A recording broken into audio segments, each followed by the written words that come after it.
Hello and welcome back. How are we all? We are back. The Premier League is back. It's nice to have a game. What's this winter break bollocks all about? Either way, we are back. And what a way to come back, I suppose. I mean, you get welcome back to the Premier League. You get City at home. Winter break, you get City back at their place. There's no give. Pleasure to have Bernard on. How are you, mate? And tell people where they can find you and your stuff. Yeah, I mean, obviously, I call it. The trouble is, I do football and film and TV, so I don't really call it a pure City channel. I have to call it the Citizen channel, fan channel. But obviously, it's all under my name because my name's so unique anyway, Bernard Dineen, that if you Google it, DINNN, I just come up anyway. So it's dead easy to find me if you can't remember. Or Bernard Man City, I just come up on stuff anyway. So as I say, if I could be dedicated and split it between the film and TV and the football, I would. But I'm too long in the tooth now to start trying to mess about and split the thing. So that's where they can get hold of me. Why not?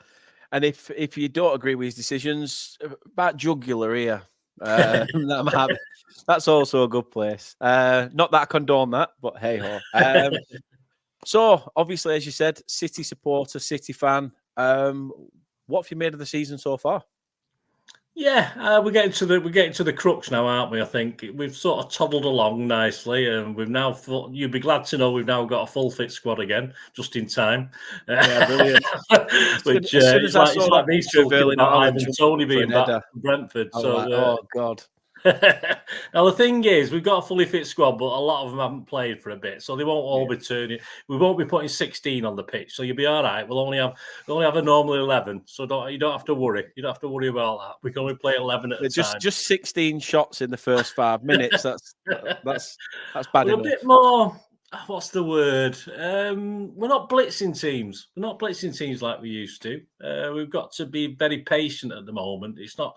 We're not, in the old days, we used to come out and start firing and score a lot of goals very early doors. But Pep's had to change tack this season, of course, with losing a couple of half-decent players. And, of course, KDB being out for most of the season. But finally, he's back now, and we're grooming him softly back into it. So, yeah, we're doing all right, but it's going to be we've got to do a lot of hard work between now and the end of the season to get anywhere near matching what we did last season, which will be some sort of achievement if we do that. Yeah, massive achievement. I mean, obviously at the moment it looks like Liverpool have sort of stolen a march on everybody.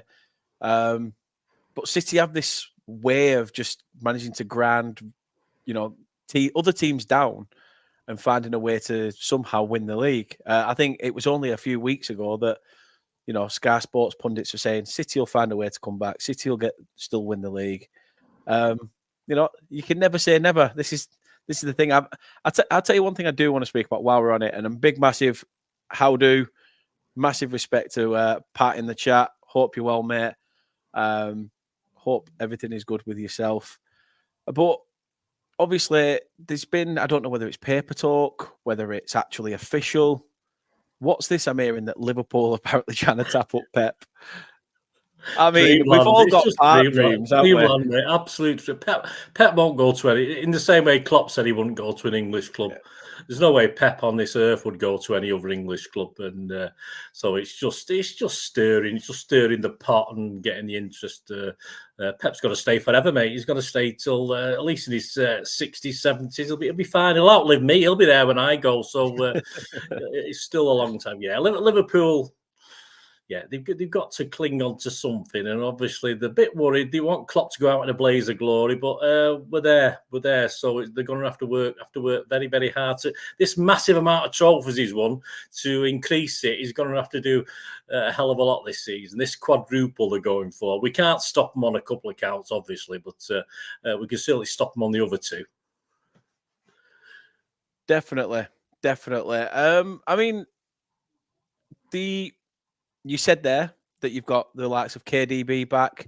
I think Pat said that Akanji's back as well. Haaland, what do we make of the main man up top? Do you think this is a game where he'd play a full 90 or come off the bench and get the odd 10 minutes? No, because he's not even been on the bench. He'll be on the bench for this one. He'll probably play Alvarez again, even though Alvarez has been a bit inconsistent and not scoring the goals as such. But I can't see Haaland starting tomorrow. In the same way, we're a bit puzzled whether KDB will start. He could start, do 60 minutes, or he could do a cameo last 25, 30 minutes again. It'd be very interesting. I mean, I'm usually reasonably confident in my 11, but tomorrow I'm sort of not as confident as normal because as I say, I don't think Haaland will start. I think he'll be I think he'll get time tomorrow. But and people like Kanji are supposed to be fit, but there's no way on earth they're going to be starting or playing much part in this game. So I wouldn't worry too much about Haaland starting, mate. If that's a problem for you, now, you probably need a couple of games to get back in shooting practice anyway. So you'll be all right. Oh, that's fine then. That's good. That's good news. That's good things to hear. I was saying the other day on a podcast that it wouldn't surprise me if, a bit like my coupons on a weekend, I put them on at 20-3 and by 3:10 they're knackered. That's what I feel like this game's going to be. But to be fair, a lot of Burnley fans live in fear when it comes to this. They enjoy it. It's a local away day in a sense, an hour's bus ride away. So it's not too bad in terms of, the fact it's on a Wednesday night. People can still accommodate that, get home from work, quick shit shower, shaving on the road. But early kickoff, 7:30. It's like we've gone back 40 years, mate, to 7:30 kickoff. I mean, it's madness at what TV has done, isn't it? That to the way we actually because obviously there's some games kicking off at 8:15, aren't they? So they're obviously I think you've got Liverpool, Chelsea, half a game, then turning over to watch the other half of some other game. So as you say, it's a bit ridiculous, but it's. I must admit, I do like the old days and the old time kickoffs, but 8 o'clock gives you a little bit longer in the pub. So definitely. Definitely does. What have you made then of the fact that you are currently unbeaten in 7, I believe? Obviously, looking at it, we need a bit of a run. I mean, we're going to have to need a bit of even more run, of course. And then it's not unusual, is it? Let's face it. We can do 20, 25 game runs. We've done it year in, year out. I was going to say you're currently unbeaten in 29 Premier League home games played on Wednesdays. Oh, don't ever say things like that. That's tempting fate. You're saying it deliberately just to put the effects on us. That's what I know your tricks. Yeah, but I hate that. I love I'll stats. try anything. Don't get me wrong. I'm a very statty person. I love doing my stats and stuff like this, but I try not to come out with too many of them before a game. I'm happy after the game saying it's 30. But I'm not too happy saying 29 before the game. So, I know. I can see your game, mate. Don't worry. Mate, if it makes things easier for you, we're winless in 16 top flight away games against you. Drawing 5, losing 11 since obviously if 5-2 victory in 1963. Go to the Tottenham Hotspur Stadium and score and win a game. Anything can happen, mate. Don't discount your chances. Now, obviously, like you said there, that you're happy to have these players back, your big hitters back in the squad at the perfect time of the season where you really need to kick on if you want to achieve what you're hoping for with the back-to-back Premier League titles. Do you expect him to then play a weaker squad at the fact that this is a return game as such, or do you think that he'll still, stick to his guns that every game is there to be won? At the moment, yeah. I mean, once the Champions League kicks back in, obviously we might see. I don't say weaker squads. He can fiddle about with it and still have a strong. He's got B, C, D, and E team, hasn't he? So yeah, well, I mean, because he's never done this. I mean, it's a fallacy in all the years he's been there. Like for Cup, all right, perhaps the League Cup, perhaps the Carabao Cup. He's gone weak in the fact he's got Ortega. I think he's been a couple of games where he's swapped 5 or 6 players, but. They've still been capable teams of winning those games as such. And sometimes he's thrown games away. He's thrown FA Cup semi-finals away. He's played rubbishy teams that we know are a weaker team because he's had to. But at this point in time, they just come back from a nice sunny break. They just come back from Abu Dhabi. Been in the sun. Yeah, this team should be flying now, mate. I don't expect any of the. Rodri was whinging at the start of the season. He didn't want to play as many games because he was tired. I don't want to hear any of that from this lot for the next 2 or 3 months. I want them all to be firing. So no, I'm not going to accept any excuses, and I'm sure Pep won't. So I think tomorrow we'll be playing his strongest team as far as I'm concerned. I don't expect anything less for the next probably month, 6 weeks, 7 weeks. So, until we get to where we're playing every other week and the big games are coming up. Massively. I don't mean to alarm any Burnley fans that are watching and listening, but it's not looking good at the moment when we play on Wednesday. And at the moment, 24 minutes into the game between Luton and Brighton, and Luton are 2-0 up.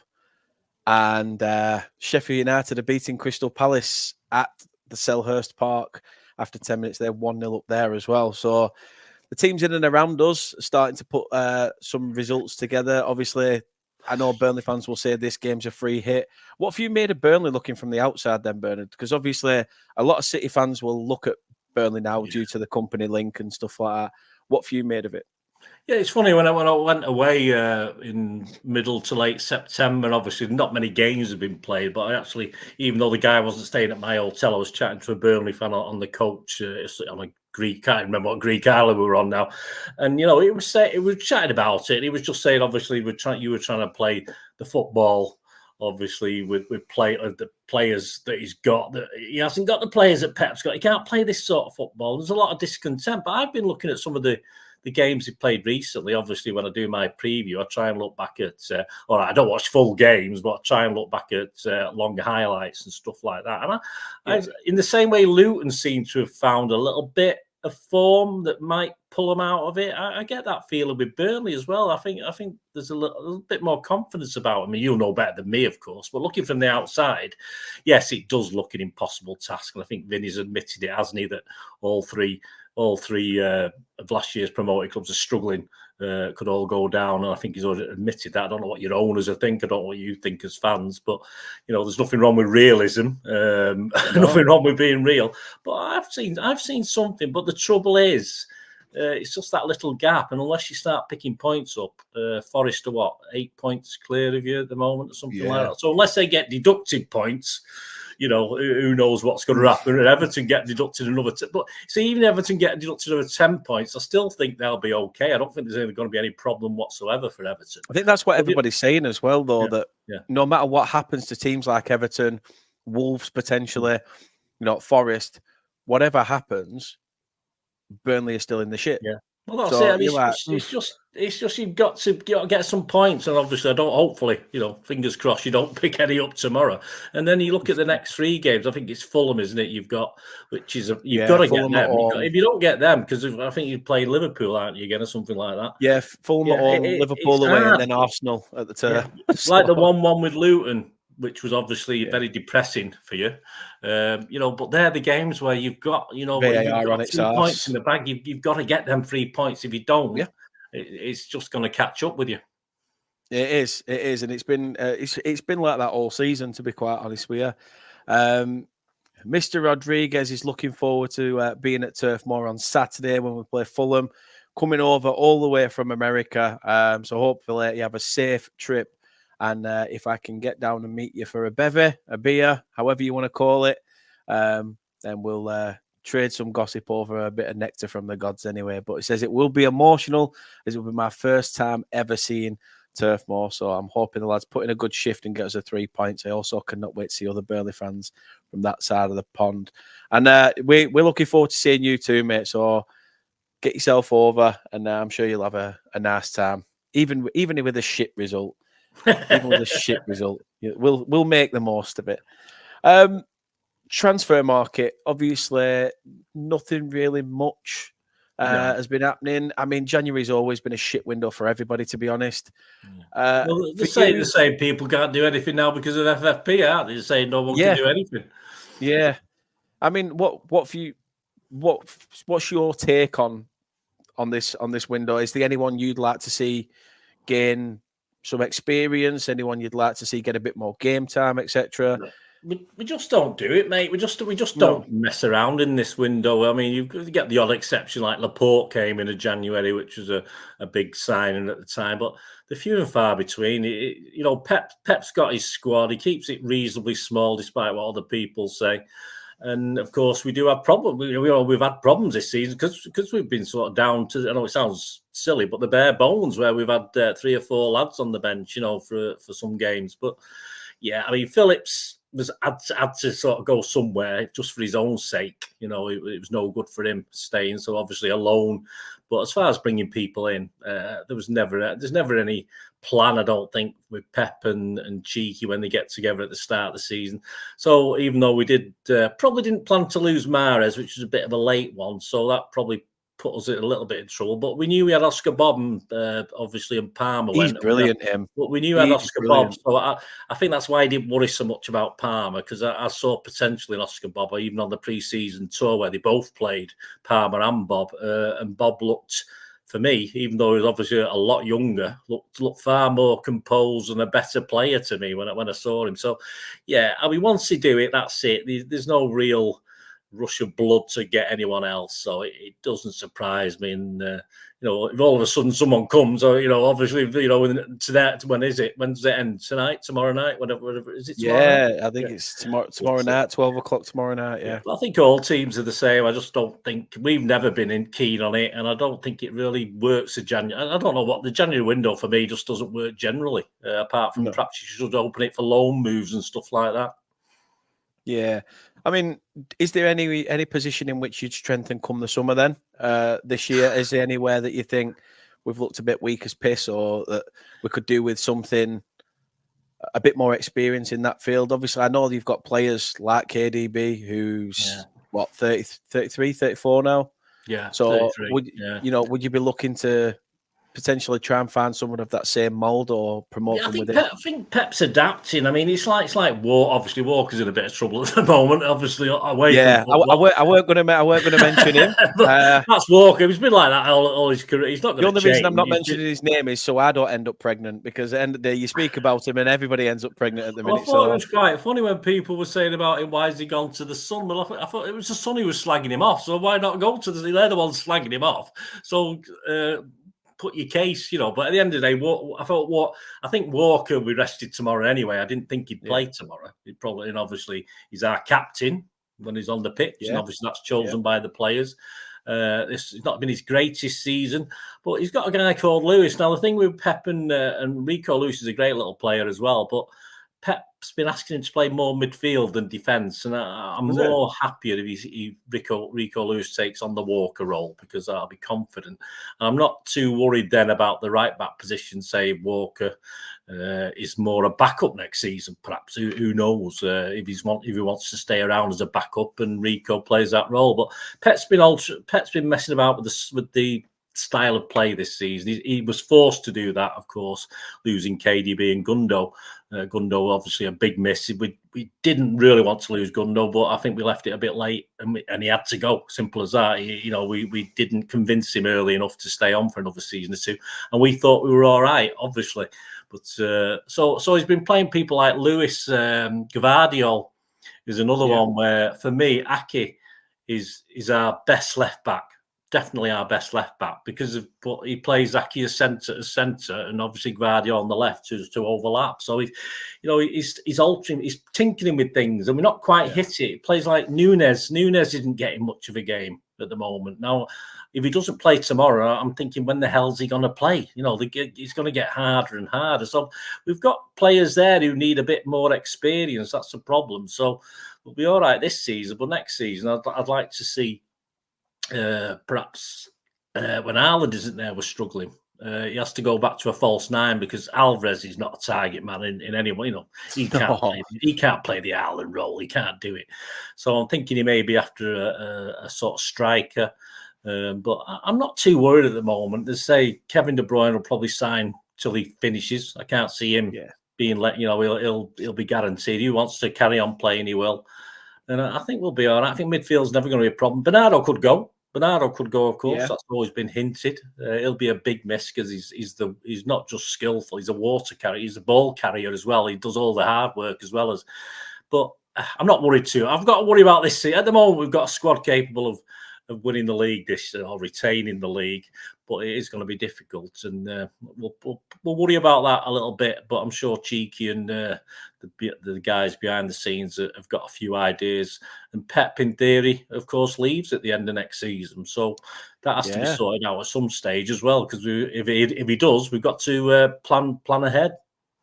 Yeah, well, who knows? Who knows? I mean, there's a manager with former connections. Whether I think he might have to start pulling his finger out in terms of results if he wants that job. But right now, who knows? We wouldn't reckon on it just at this point in time. Let's say that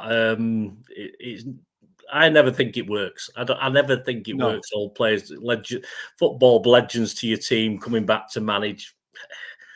You can probably count on two fingers. How many? I'm going to say you've got what? Shearer went in to try and save Newcastle. Lampard had one good season with Derby and got like the Chelsea job. Bobby Charlton, a fantastic player, but he couldn't manage for Toffee. He's absolutely useless. I'm going back a bit, of course. Any of your older guys on here, but they can't manage. Just can't do it. And Vinny, there's nothing wrong with Vinny.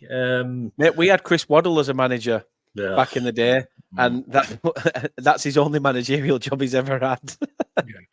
I mean, we'd love it. Of course, we'd love Vinny to come back and do it, but we wouldn't get him back on the basis of what's happening at the moment. That's for sure. I mean, and would he accept a number 2 role? Would he come back to learn under someone? I doubt it. Now he's been a manager. Why would he want to do that? Because he can make a living, and he's sadly at the moment. It looks as though he's going to be one of those managers that will make a living.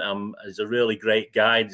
Fans tend to like him. Hopefully you lot still like him, even though he's not doing fantastic. He's just a nice bloke. He's just a great bloke, and unfortunately, great blokes don't always make great managers. No, that's true. That's true. I think obviously you can see last season that he has the pedigree. It's there.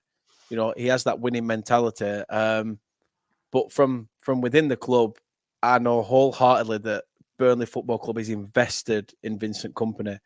That it's not a case of the chairman's very much looking at it as whether win, lose, or draw, who gives a shit? It's almost like it's a project. Don't worry about the result.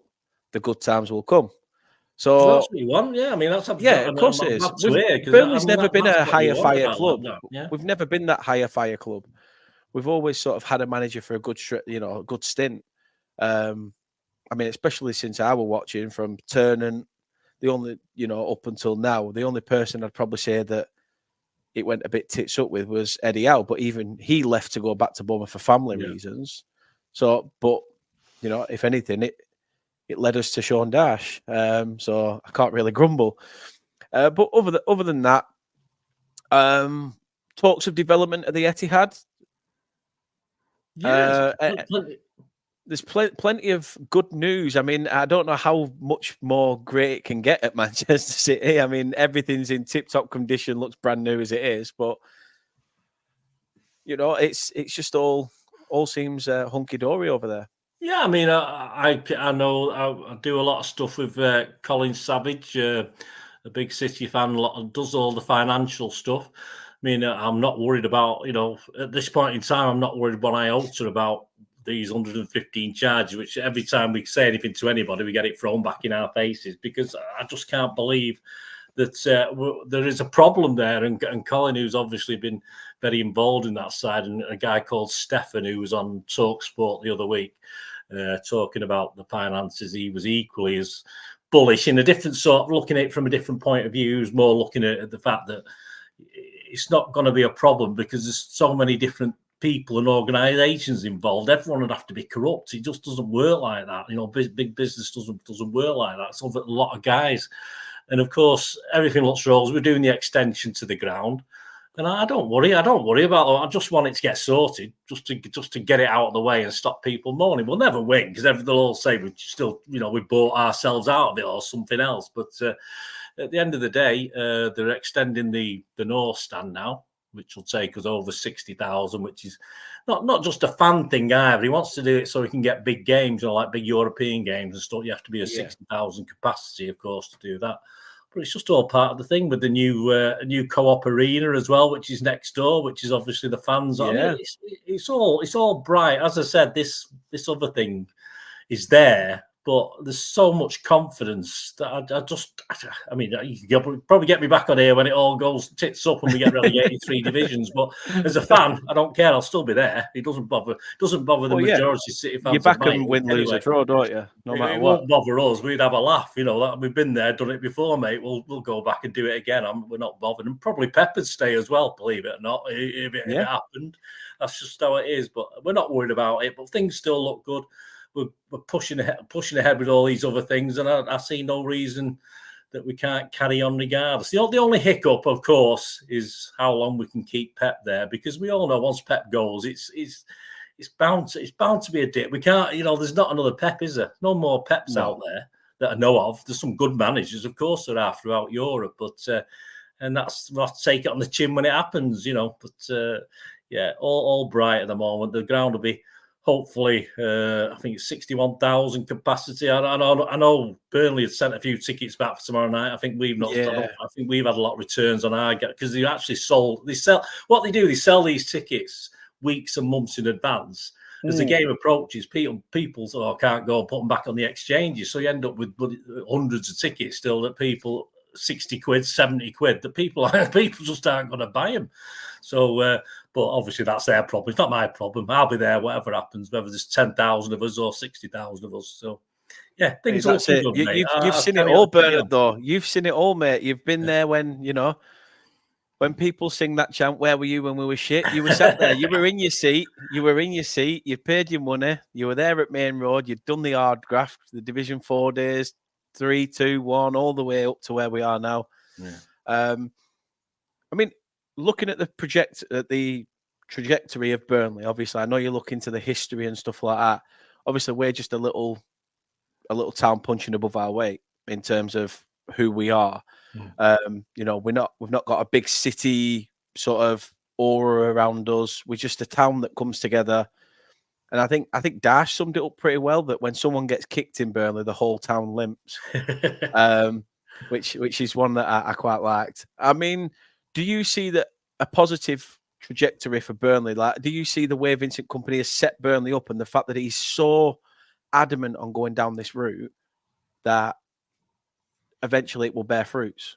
Well, you've hit the nail on the head before. I don't know too much to say from that, apart from that Burnley fan I chatted to when, of course, on holiday. And he wasn't angry. He was just saying, "Look, mate, we can't do. I'm not angry. I'm just very disappointed." I'm not a very naughty boy, Vinny. But it's great because that's great to see. Because if you look at teams like Bournemouth and Luton, Burnley for me. Don't forget, in the early 70s when I started going to away games, Burnley were a first division club. And obviously for me that was just normal, so I didn't expect anything, and it was great because it was round the corner. I didn't have to fork out a fortune to get across the Turf Moor, and it was fantastic, and I just saw them as that. And obviously, even say when I look back at the history, you go back to your 50s and Burnley were there, and so it surprised me when teams like Bournemouth and stuff come up. It never surprised me when Burnley come up and they go back down, they come back up again. That's just for me normal, because I'm used to Burnley being in and around the first division. So it doesn't bother me. And I think the way you're saying your owners and the chairman are sort of waxing lyrical and being positive about Vincent's style and not worried too much, and will keep on going. I think that's a good sign. You do want to see something for it. I mean, you can't just keep on going up and down like, what was it? West Brom wanted the old Boeing Club, weren't they? So it'd be nice. I mean, you were in the Premier League for a long time, weren't you? Before you went. Yeah. How many years was it? 10, 11, 12? What's that? Back when? Before you went back down the last time. Yeah, I mean, we went up in 2009, went straight back down. I think we had a season down and then we got promoted again. Yeah, and then after that, we sort of had 7 or 8 solid years. I expect Burnley to stay there longer than, say, someone like Luton or Bournemouth. Bournemouth has been punching above the weight for a while now, but they don't seem to have real investment into the club. They just seem to be happy. And at least Burnley, with your owners now, with the change of owners last season, you seem to be doing the right things, and that's good. And it's, as you say, it's a bus ride away, so it's nice to have, it's easy to escape when you're getting beat 6-0, Bernard. That's what it is. What's part of the fun? I mean, I'm amazed. I'm amazed when when you're I've never 5-0 ran to a down, I pub mean, so that's when you quick. sing. That's when you sing and shout and have a laugh, because what else can you do? I mean, I remember Main Road days when Arsenal used to come and tear us apart in the first, and the best atmospheres at Main Road that we ever had, because we were getting slaughtered and we just didn't care. We just had a laugh about it. So what? We didn't expect to do anything, and we applaud the good moves and everything. And that's part of football. It's it's lovely for me now. Obviously when I first started supporting City, we were the best team in England in the late 60s. We were fantastic. We were better than United. They won the European Cup, but we'd stuffed them. We used to stuff them every time we played them. I didn't know anything different. I was a glory hunter, in late 60s. It was fantastic. And again, now this for me is brilliant. But hey, it doesn't matter. You support your team. It's as simple as that. Not through we're getting the highs now. But, I would have been happy with a trip to Wembley once every 10 years. And now, obviously, it's once or twice a year. But that's what it is. That's what supporting is. And Burnley, as long as you keep, you say what you've been saying before, as long as you keep that, and any team, it doesn't matter. You've got to support your team. And this won't last for. I don't want to give that treble back, mate. I don't want to give the 3 trophies back we've got. I don't want to, but we'll have to. But we'll have to take it on the chin and laugh about it. But you get greedy. Of course you do. You get greedy. But just around the corner. It's be someone else's. Era's end, some famous manager said that, didn't he? Era's end. I can't remember which one it was now. Someone from across the road said that. But and era's begin as well. So, hey, Burnley, any plans to extend your stadium, mate? Have you anything like that? I mean, polish a turd is a perfect saying for Turf Moor, I suppose. I always loved Burnley in the 70s because they had a stand like the Kippax on the side. I always loved that. I always loved going in there because it was like being in the Kippax. There's that many City fans there anyway. It was like being in the Kippax when I was a kid. That sort of, it was just open space where no roof. It was just massive. And they took that away. Sometimes I look back at old pictures and I think I'd love to be like then compared to now sometimes. But no, I mean we've filled 2 of the corners in and made them like disability sections and stuff like that, so they're more accessible to fans of disabilities and things like that. Did the crowds hold up when you went down, when you were back in the Championship? Did the crowds hold up all right? Massively. We were selling Turf Moor out left, right and centre. We had people coming from, there was fans actually whinging because we were having people coming from different countries to sort of, it was weird because you're not used to seeing people looking at Burnley as though, oh, I'll go and see Burnley play. It was so strange. I'm going to bring Andrew in, the man, the myth, the legend that is Andrew. How are you, first of all, feeling about this game? Is there a match tomorrow? Are we playing? I thought it was just a friendly for City. Training exercise for them. Yeah. Do you know what? I know that it's the usual. We're all expecting the usual 5-0 drubbing, and I'll accept anything less than 4-0 and stuff. But it feels like ages since we played Luton. It feels like it's been so long since we've actually had a game that the optimism's coming back in. And go on, we can, Benny coming on for the last half hour. Yeah, we can go on, we can nick something, but I know full well this time tomorrow I'll be regretting that and eating my words. But at the minute, I'm slightly optimistic. Hey, why not? Somebody in our fan base has to be. I've already written it off, to be honest. But no, to be fair, sometimes I feel that's better. Write it off, and then if you get something, you're as happy as a pig in shit. Yeah, you sort of expect you're a bit like. Like I said to you last week, like I'm writing rest of this season off. We get something. I just enjoy each game as it comes. But I always get like this before every match. You finish the match and you're down as low as you can be, and then it gets close to the game. And it's like, go on. We can get something. Why not? Someone has to win at some point, don't they, against City? So why not us? It'd be typical Burnley for us to go and get a result. Yeah, it wouldn't surprise me. We do sort of like to show up for the first 15 minutes and then we capitulate. Yeah.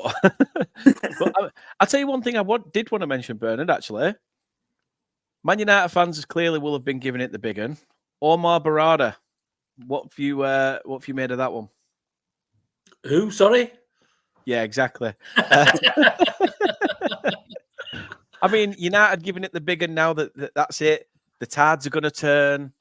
United are now going to be the dominant force just because one man's gone in. The thing is, I was mentioning Colin before, wasn't I? And obviously, Colin was on it was called the City Matters thing, which is a fans thing at the Etihad, and of course, he was his link. But this guy Barada, he was his link, obviously, and he's just a nice guy. I mean, he was saying, but he's just such a lovely guy, and he said he does worry a little bit about what he'll do, what'll happen to him at United, because obviously, even though he's gone in as CEO or whatever it is, he's not going to get the support and the backup. It's as always might have been thrown to the dogs here if he's not very, very careful. Yeah. He's such a lovely guy, such a great guy, and to me, they don't particularly make great CEOs if you're a nice guy. So I'm sure there's an edge to him. There's got to be something with it, but I do worry a little bit. But it does, of course, a great coup for them. Of course it is, but he's not going to run out on the pitch and score a goal for him. Unfortunately, that's not going to help, is it? But no. He's got a big. Colin said he's got a big job there from a financial point. But for them, it's good. I mean, I don't want United ever to come back. Simple as that. But the too big a club not to eventually get it right. It's just, again, I have to live with that fact. But hopefully, it'll still be a little while yet. But no, credit to them. But I'm sure.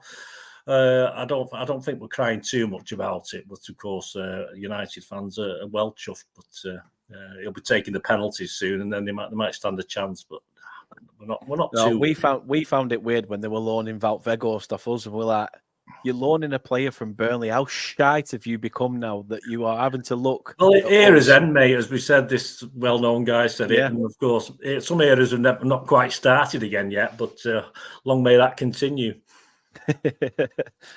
Andrew, what you made of Burnley's transfer news at the moment? Obviously, it's looking very likely that Maxime Esteve, I think it's pronounced in French, Maxime Esteve, is joining the club on loan, but there's an obligation fee to sign him.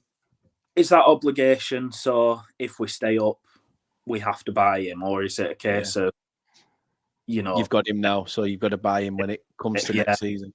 He can't do any worse than what we've got, can he? In all honesty, no. He's centre back but can play left back or something. Like, is that not what we got Delcroix for? I don't understand why we're not going for a left back rather than getting a centre back who can play a left back. But then again, Ben Mee started off at left back, and look how well it works for us. So, it's one of them. I think everyone expected after summer transfer window for us not to make as many signings as we did in summer. So to get another new face through door, like I say, it can't go any worse, can it? So no, I was saying to Bernard earlier as well that January is such a tough window, and especially for a club like Burnley, you're fighting to stay in the division. Yeah. Players aren't going to be enticed by that. They're going to be like, well, I want guarantees. If you go down, my wage doesn't drop. I stay at a Premier League wage. And they'll be like, well, I don't bloody think so. You're like the rest of them, I feel like this transfer window as well. I saw someone put something on Twitter earlier. I can't remember if it was today or yesterday, saying about this transfer window just seems to have been so strange across the board. Not just you said it as well, Bernard, didn't you? You said it yourself that it's been boring. It's just basically been a bunch of loans, and that's about it. Yeah, there's not been any big, is Haaland going to buy him? I mean, no chance. But you know what I mean? There's usually that big name player where he's been linked somewhere else, and the biggest one was Eric Dyer. There's not been a big name transfer or anything like that. Fluent in German as well. Fluent in German, may I add? Do you know what? Right, I'll stick up for him with this because, again, not exactly someone you want to be representing. But I've read Joey Barton's autobiography, and when he did his stupid French accent, and he's going on about how how much easier it is for them to understand when he's speaking in that accent. And I sat there thinking, give over, Joey, come on, that's a bit and the more I thought about it, the more I thought, you know what, it makes sense, actually. It's one of the few things that he said that's made sense. So I'll give Eric that. He might be shit at defending, but I'll give that. At least he can sort of speak German. How ironic, Harry Kane goes to Bayern Munich and they're going to be trophyless for the first time in a long time. The Nathan effect, isn't it? Nathan Teller effect. What's his German like? He can't speak. He can't speak English. He's only Englishman that I've known that to have subtitles on after an England match. Harry Kane's never going to come on this show, as you can tell. But no, I mean, Bernard, before we wrap this up, obviously, how do you see yourself setting up? Like I say, not just Haaland back, KDB back, Akanji, Stones, Edison. You've had a lot of big hitters out. I'm going to give you my starting 11. Yeah, I can give you my starting 11 that I did the other day. That of course I didn't know a couple of these guys were back, but I certainly didn't think Stones was going to start or Akanji. I don't think Haaland's going to start. This is all good news for you guys. Haaland's not going to start this. I have put KDB in though. I have put KDB in because I thought I was umming and ahhing, and I thought, well, he'll give me 60 minutes. And he'll have to keep him on if it's 0-0, obviously, but we'll give him 60 minutes and see how he goes. This is my 11 anyway, guys. It might cheer you up, it might not. Edison, Lewis, Diaz, Aki, Gvardiol, Rodri, Bernardo, Foden, KDB, Alvarez, and Mr. Grealish. Oh, and who are you putting on for your B team? Well,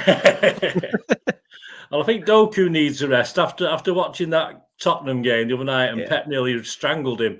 I don't think Doku will be starting this. I can't see Bob starting it, so I think it's time for Mr. Grealish to come back in and have a go. Definitely.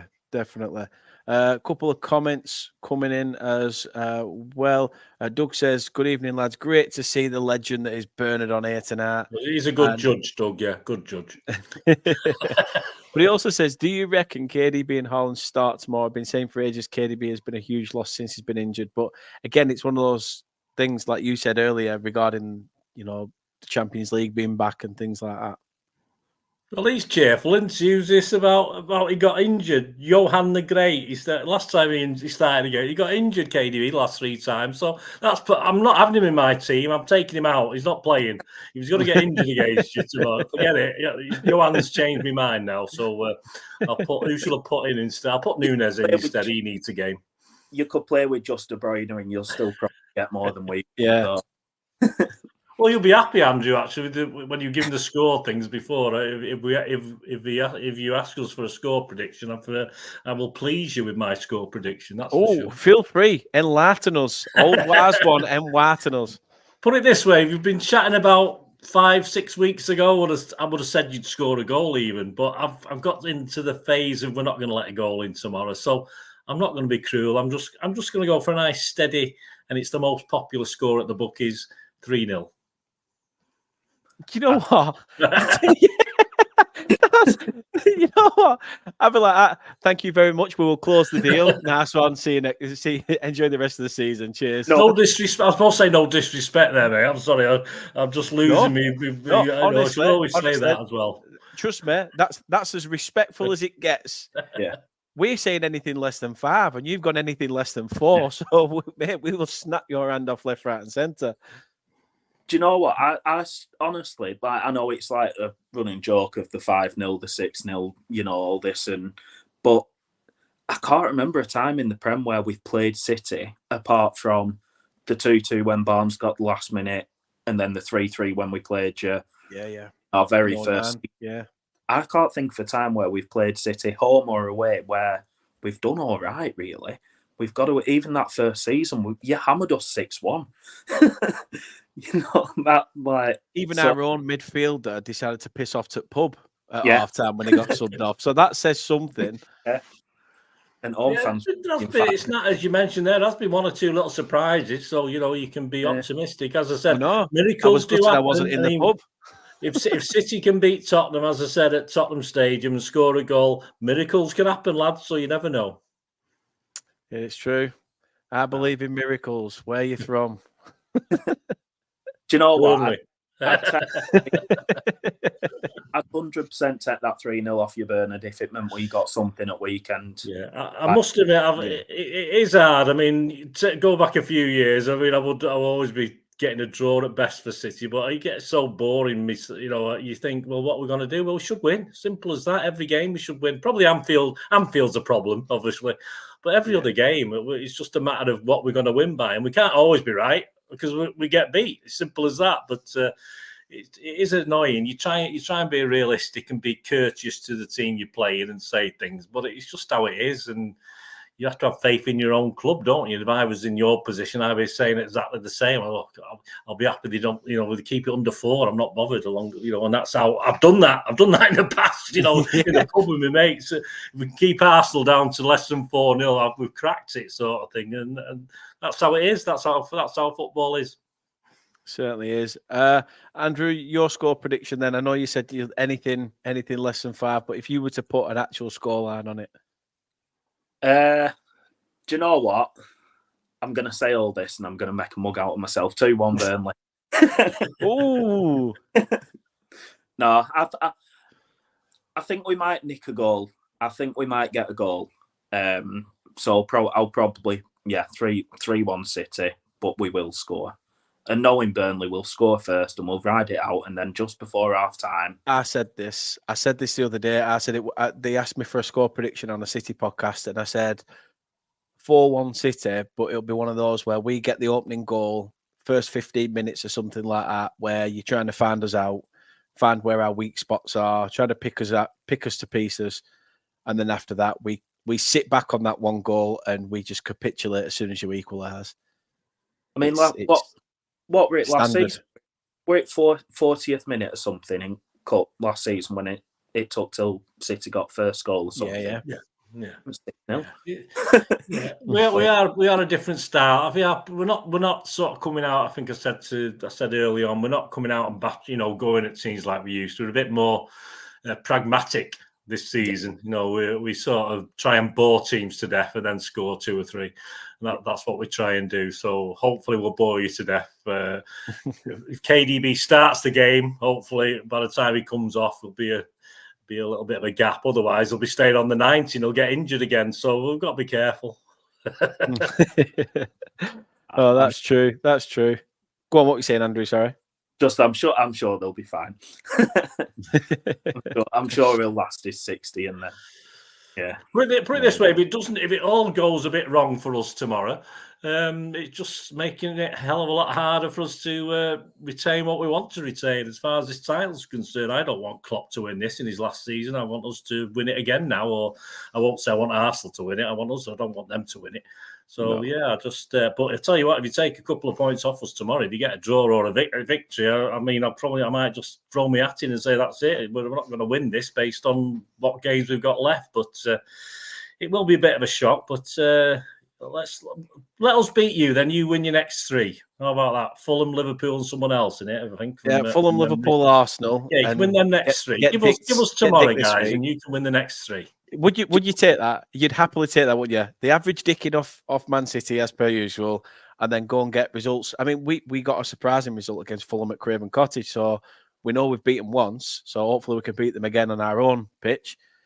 But then two of the top 6, you'd like to think there's no manager apart from him down M65 that I hate more than Klopp. So I'd 100% take that.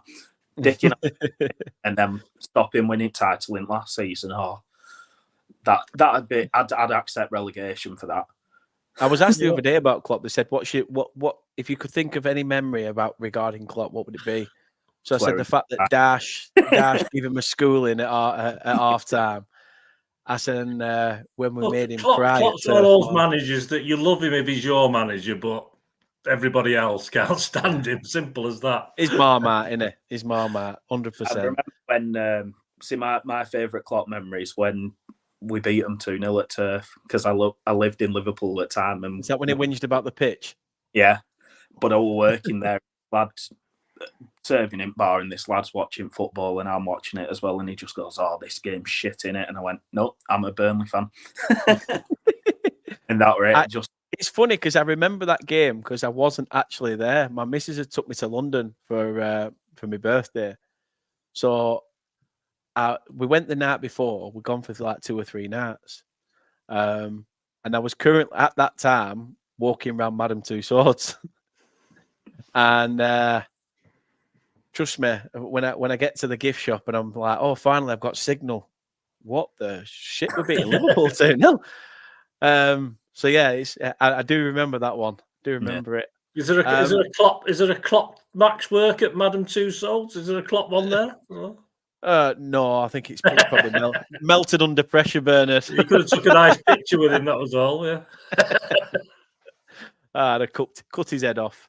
That's what I'd have done. Cut his head off. Him and Dyer on next week, then, Dan. Oh, and Harry Kane. Why not? Harry Kane's coming on to do a rousing speech. Make sure you get subtitles on. They're automatic. It comes with it. It comes with a translator. But no, I appreciate you two guys coming on and giving your insight from obviously the Burnley perspective and the Man City perspective. Bernard, again, tell people where they can find you and listen back to some historic memories. I do film and TV stuff as well, but obviously get me on Twitter. I mean, you get all my links on Twitter at Bernard_Dineen, DINNN, and that's the best way to find me. Or just Google that name, Bernard Man City or something like that, and you'll find me and get all my rubbish on there. Cheers, mate. Happy days. I know your Twitter/X link is in the description below, so people can go check you out. Andrew, I'll put your details in as well afterwards. But tell people where they can go and check out your creative genius. Yeah, so Facebook, Instagram, Twitter, YouTube, all of the above. Just always Claret. Like I say, link probably be down below. Yeah. 100%. And since we finished on a Klopp conversation, Johan put it in here. The best memories when we beat him at Anfield. When we beat him to a late last dying minutes, Ashley Barnes penalty to end that 60-odd game run of not winning, of not being beaten at Anfield. I've got no wonder Klopp's leaving. I got that one as well. So similar conversation we're having now about the City one, where if it's 4-0 at half time, I'm turning it off. I got PS5 that day. So I'm there, come home from work, set it all up, just getting FIFA on, and match is kicking off, and said, right, if it gets to 4-0 at half time, I'm turning it off and putting FIFA on. Fucking last minute penalty. I didn't get to play PlayStation till next day. We're fuming. Absolutely. They always let you down, don't they? Your football club always lets you down when you least need it. One time I wanted them not to score him, honestly. Speaking of which, let's have a look at the scores in the Premier League, actually, as it stands. Let's have a look what's 2-1 Sheffield jumped on. Yeah, it's Arsenal are currently winning 1-0 against Nottingham Forest. Fulham, Everton still 0-0. Luton absolutely doing a demolition job on Roberto De Zerbi's Brighton by winning 3-0 now. Crystal Palace, Sheffield United is a Desmond. It's a good old 2-2 at the moment. That's half time. And 36 minutes in between Aston Villa, Newcastle, and the Geordies are 2-0 up at Villa Park.